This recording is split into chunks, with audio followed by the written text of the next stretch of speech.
Bem, pessoal, vamos de BTC no fim de tarde dessa quarta-feira, 12 de março, agora na Espanha, 19 horas e 44 minutos, no Brasil, 15h44 da tarde. Gente, a BTC aqui no gráfico diário está tentando romper de baixo para cima a MM200. Foi um suporte poderosíssimo e agora está se comportando como uma resistência. Normalmente a primeira tentativa falha, mas não ousem esperar pela segunda ou terceira tentativa, porque invariavelmente a BTC vai entregar a vigência a uma cunha que vai ter por centro gravitacional a própria MM200. Então eu não me assustaria se a BTC buscasse 90 mil nas próximas horas, para depois cair para 85, para dar uma ouriçada nos Cavaleiros do Apocalipse, para depois explodir para dentro dessa congestão, com uma grande possibilidade de voar em direção à extensão dessa grande bandeira de alta que ela está desenhando no Renko. Aqui no Renko a gente já está no segundo box comprador. Eu estou no Renko com um box de $2.000.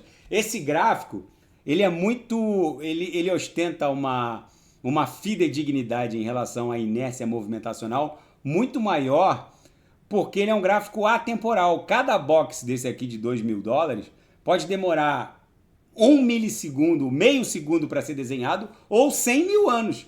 Basta que haja ou não a variação do preço. Então é um gráfico que não tem aquele ruído dos gráficos temporais e ele basicamente está devendo uma grande onda 5. Isso aqui foi uma onda 1, 2, 3, 4. Está devendo uma grandíssima onda 5. Por isso que eu estou falando. As pessoas não conseguem entender a grandiosidade do que está acontecendo com essa movimentação da BTC, em que pese no curtíssimo prazo a gente poder experimentar alguma volatilidade, não esperem que a Nasdaq corrija muito mais do que ela já corrigiu. Nas últimas 3 corretivas da Nasdaq, ela corrigiu em torno de 15, 16%. Ó. Aqui foi 13%, aqui foi 16%, e essa corretiva agora ficou, até agora, em 15,5%, 15,7% na verdade. O que eu quero dizer com isso? Não tentem encontrar o fiofó da mosca. Lembrem-se, o governo norte-americano, mais especificamente o Departamento do Tesouro dos Estados Unidos, precisa rolar 9 trilhões de dólares de dívida pública soberana norte-americana que vai vencer durante o ano de 2025. Gente, parem para pensar. Em condições normais de temperatura e pressão, toda essa turbulência que está acontecendo no mundo levaria o planeta em direção ao dólar. Em condições normais de temperatura e pressão, foi isso que sempre aconteceu. Quando há turbulência e a taxa de juros nos Estados Unidos está lá em cima, as pessoas não pensavam, antes do que está acontecendo agora, as pessoas não pensavam 2 vezes. Basicamente, qualquer turbulência, as pessoas iam para o porto seguro do mundo. Aquela certeza onde o sol, aquela certeza, né, de que o sol vai nascer todo dia, que são os treasuries, os bonds, o dólar norte-americano, né? Never bet against America. Pois é, o dólar não para de cair, mesmo com toda essa incerteza planetária. Ou seja, o americano não é mais a menina dos olhos do mundo e dos grandes players. Num cenário de turbulência, basicamente os investidores estão saindo das bolsas, estão saindo dos treasuries, estão saindo dos bonds, estão saindo do dólar. E o dinheiro está indo para onde? Basicamente, para o ouro e para as outras divisas e os títulos que sustentam elas, que compõem essa cesta do DXY. O DXY é dólar. O DXY, que mede a força do dólar, é dólar contra libras esterlinas, contra euros, contra francos suíços, contra ienes japoneses. Ou seja, o dinheiro não está indo para os treasuries e bonds e para o dólar norte-americano. Só que isso está acendendo um mega ultra alerta nas autoridades americanas. E por que o mundo não se interessa mais pelos treasuries, pelos bonds? Porque o governo norte-americano gasta inacreditáveis 44% do PIB por ano. Eu vou repetir. O PIB americano está lá em 20 e poucos trilhões, 27, 28, não sei exatamente qual é o número. Mas os gastos públicos governamentais americanos bateram inacreditáveis 44%. O PIB é toda a riqueza que uma nação produz em um ano. Só que o governo gasta 44% disso. Em outras palavras, o Donald Trump, ele tem um bode na sala que é ter que rolar 9 trilhões. Ele tem um outro bode na sala que é a desconfiança do mercado em relação à capacidade de pagamento desses títulos. Os juros têm que ser pagos, mas os juros eles vão ser pagos, mas o mercado já praticamente tem certeza que toda essa montanha de endividamento não será paga, que ela será carcomida ou confiscada pela inflação. Vocês vejam que o mercado chegou a Nasdaq chegou a subir quase 2%, o mercado está comemorando uma inflação de 2,8%, quando a meta é 2%. Então percebam que o 3, ou algo próximo do 3, é o novo 2. Ou seja, em outras palavras, nós estamos em vias de presenciar a maior operação Zé com Zé da história. O que é a operação Zé com Zé? É quando o Departamento do Tesouro americano vai emitir os títulos, ele vai encontrar um mundo que não tem ninguém rico o suficiente para comprar, e efetivamente não tem, ainda mais depois que o americano deu um freeze nas reservas cambiais russas. O chinês nem quer saber mais de Treasury, ele basicamente está vendendo os seus Treasuries, está desovando. O Departamento do Tesouro vai encontrar um mundo onde não há ninguém rico o suficiente para comprar algo por 9 trilhões. Ainda mais algo que é altamente questionável a partir de agora. Reparem que essa certeza que os investidores tinham em termos de porto seguro em relação a esses títulos, ela está sendo se esfarelando agora, nesses últimos meses. E por que isso está acontecendo?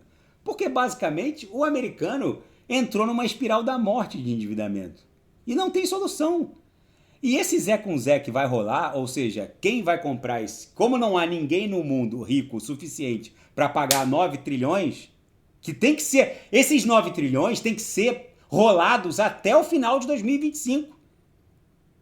Não há nenhum ente no mundo rico o suficiente para pagar 9 trilhões nessa encrenca.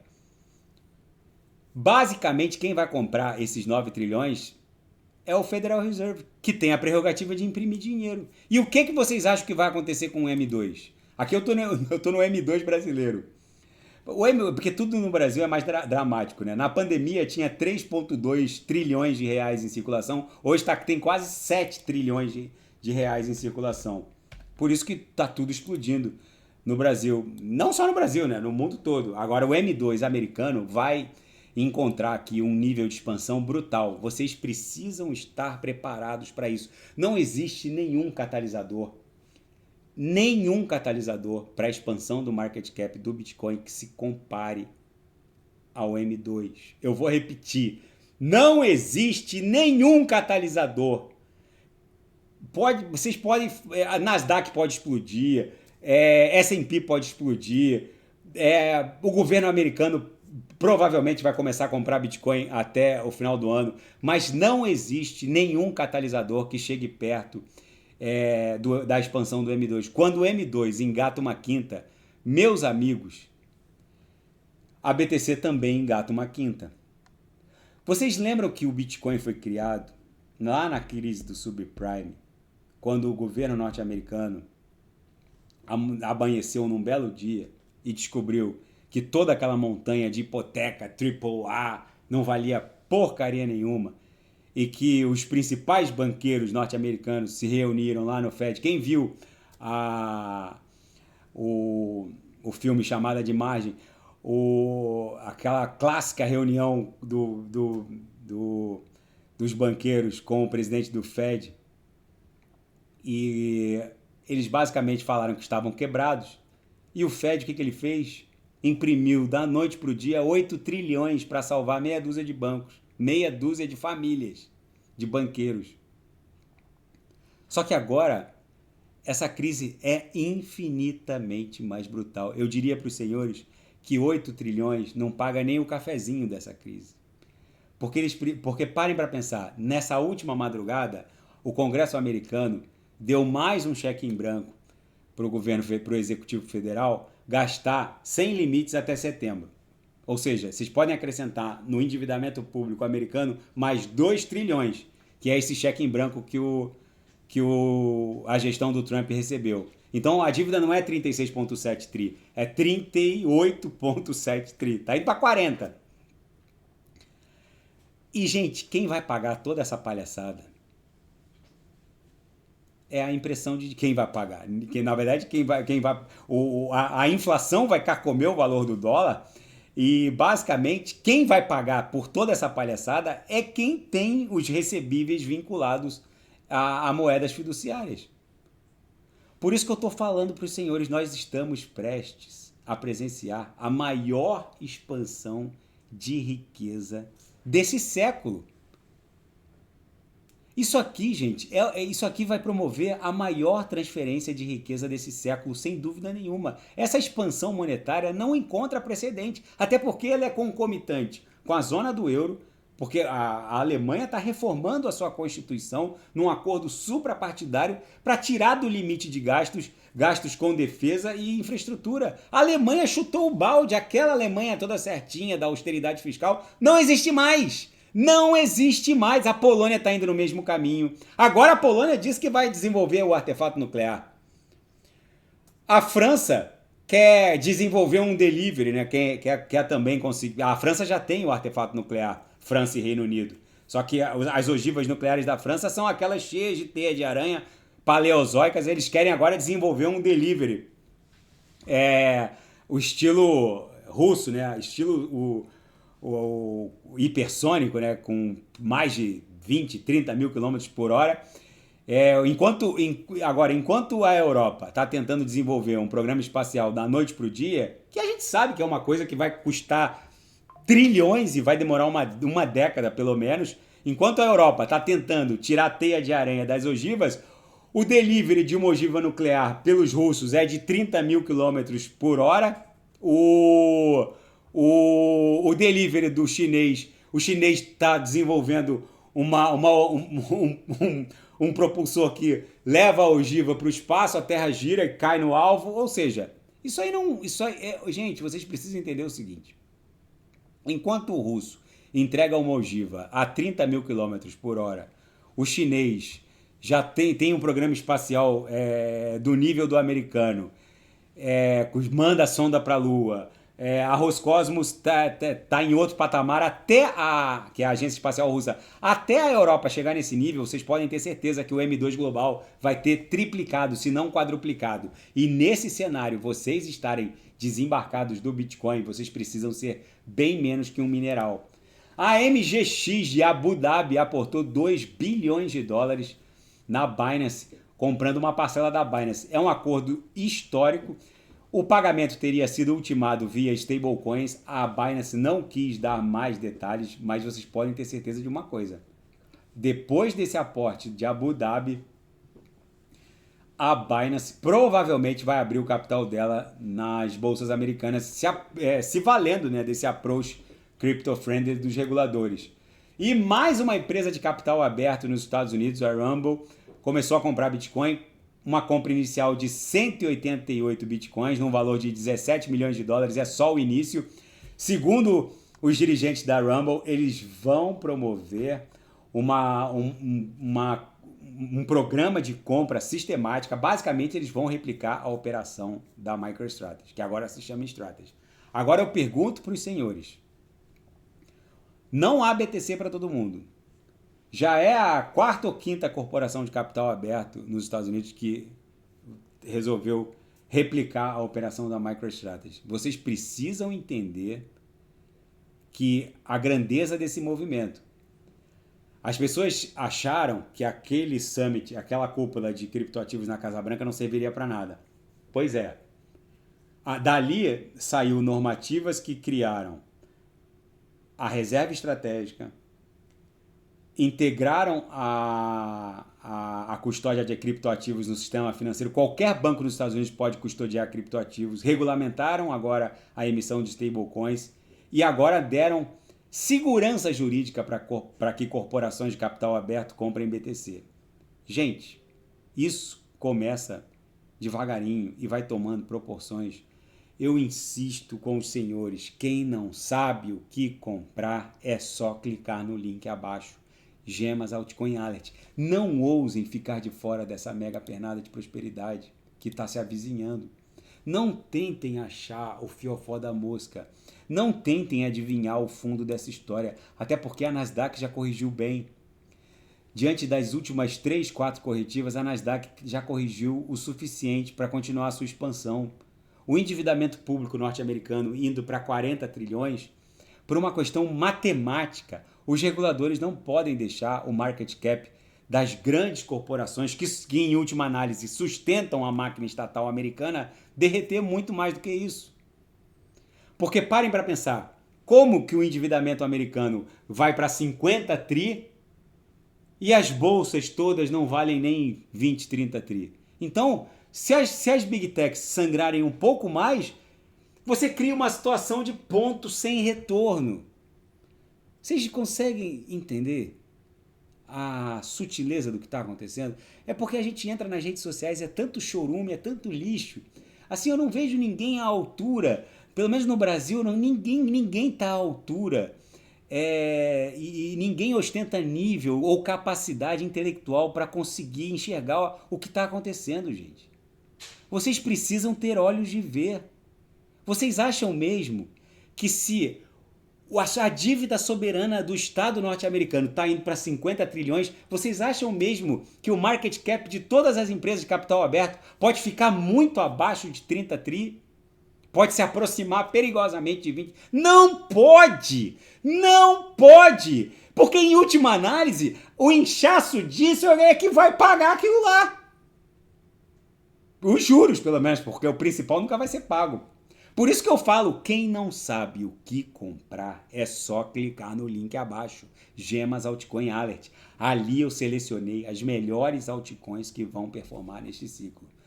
Na seara geopolítica e finanças internacionais, inflação veio ligeiramente abaixo do previsto, só que reforça o argumento, principalmente do Departamento do Tesouro norte-americano, no sentido de que o Fed tem que cortar a taxa básica de juros até para que o Departamento do Tesouro possa fazer a rolagem de basicamente 9 trilhões de dólares até o fim de 2025.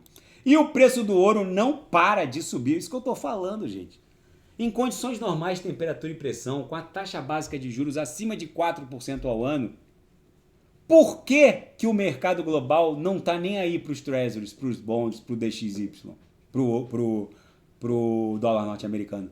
Eles estão indo para o ouro e, num segundo momento, vão para o Bitcoin.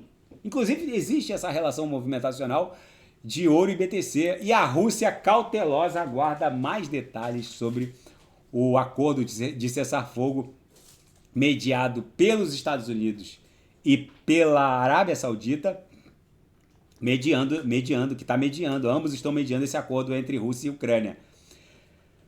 O Donald Trump já avisou, Zelensky vai ter que ceder toda a região de Kursk que ele invadiu. Já está até perdendo, né? Não precisa nem ceder porque as forças russas já estão retomando.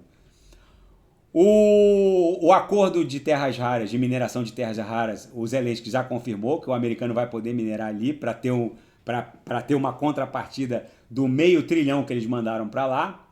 O Putin, ele disse repetidamente que é necessária uma paz a longo prazo, ou seja, talvez fique ali faltando alguns ajustes. Agora, o que eu quero pontuar para os senhores. O mundo ainda tem som de canhões e cheiro de sangue nas ruas. Não esperem essa guerra acabar. Não esperem a faixa de Gaza virar uma Riviera do Oriente Médio. O Trump falou que quer construir um campo de golfe lá na faixa de Gaza. Não esperem esse corredor humanitário do povo palestino ali saindo da faixa de Gaza, ou indo para a Jordânia, ou indo para o Egito. Eu não sei qual vai ser a solução do Trump e do Netanyahu com relação a isso. Mas anteontem, Israel cortou a eletricidade da faixa de Gaza. Talvez seja o começo de uma grande operação de retirada dos palestinos ali. Não esperem a faixa de Gaza virar um campo de golfe. Não esperem a guerra russo-ucraniana terminar. Não esperem o mundo voltar a ter som de violinos. Lembrem-se dos axiomas de Zurique. Comprem no medo extremo. Comprem quando há cheiro de sangue nas ruas. E vendam na ganância ou na ganância extrema e ao som dos violinos. Gente, o que tem de mineral e subprotozoário espalhando bobajada nas redes, se vocês não raciocinarem com a própria mente, se vocês continuarem alugando o raciocínio alheio, vocês serão alijados desse mundo, desse mercado. Raciocinem e vejam com olhos de ver. Não há opção para o governo americano, senão a expansão do M2. E não deixem o M2 engatar uma quinta para vocês entrarem no Bitcoin, porque vocês vão pagar 150 mil por cada BTC, ou 500 por cada Solana, ou mais de 100 por uma AVAX. Basicamente, a maioria das altcoins de alta octanagem já está retornando para um patamar pré-dump. Só que as pessoas não conseguem entender. A BTC está só testando a resistência aqui na MM200. Quando romper, só para em 90 e tal. Vai formar um pullback, aí só vai parar na VWAP anual em cento e poucos mil dólares. Aí, meus amigos, Inês é tarde, Inês é morta. Olha aqui, ó. A VAX está subindo 5,14%. Tá bom? Se nada fugir do script, eu volto amanhã para analisar a própria BTC. Fiquem com Deus e quem quiser sugerir alguma análise, é só colocar nas mensagens abaixo. Até amanhã, grande abraço, fiquem com Deus.